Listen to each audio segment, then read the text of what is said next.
This version of the cable row gives you a lot of the same benefits as a regular row, so lots of lat involvement, some bicep, and some mid to upper back. Now, you do get a lot more bonus core involvement because you're resisting the pull of the cable without having anywhere to really anchor yourself except for your feet. So not only does it get you more core involvement, but it's a lot more involved as a whole, so you expend more energy doing it. So I oftentimes use it either as more of a functional training piece, so like trying to get used to balancing and using our core and integrating movement, or I also use it when trying to drive a little bit more conditioning into the workout. So usually, like if the goal is to expend energy in let's say the training block, then it also acts as a really good substitute for a traditional row. It's also a little bit easier on the body in a lot of ways. So something to keep in mind. Now, when you're setting this up, we want to set up the handle pretty low on the pulley station.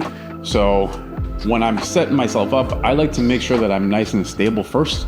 So I figure out that you're going to be setting this up in a way that the lead leg is going to be opposite of the hand that you're going to be rowing with.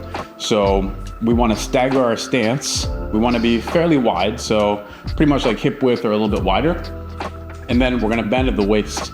And from there, I'm going to grab the cable and approximate where I'm going to be set up in this row. So that's shoulders down away from the ears. That's a nice strong grip. That's making a fist. And my palm is facing into the body. And then from there, once I got that, I'm going to take a big step back. That takes me away from the cable and it kind of now loads me up. And I'm going to stay here pushing through this front leg to keep me stable. And then I'm going to drive my elbow to the back wall. The other hand doesn't do anything. It doesn't go on the thigh. It doesn't do anything other than just hang out. I like to make a fist with it because it reminds me to stay strong and stable, especially through the whole body. And I'm going to pull my shoulder down away from my ears. So if I do that, then the body doesn't go anywhere.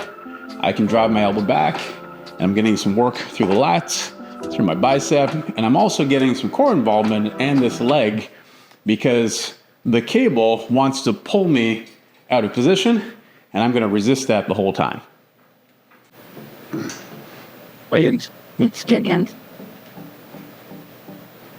So stuff that often goes wrong with this movement is either setting up in too wide a stance, staying a little too upright.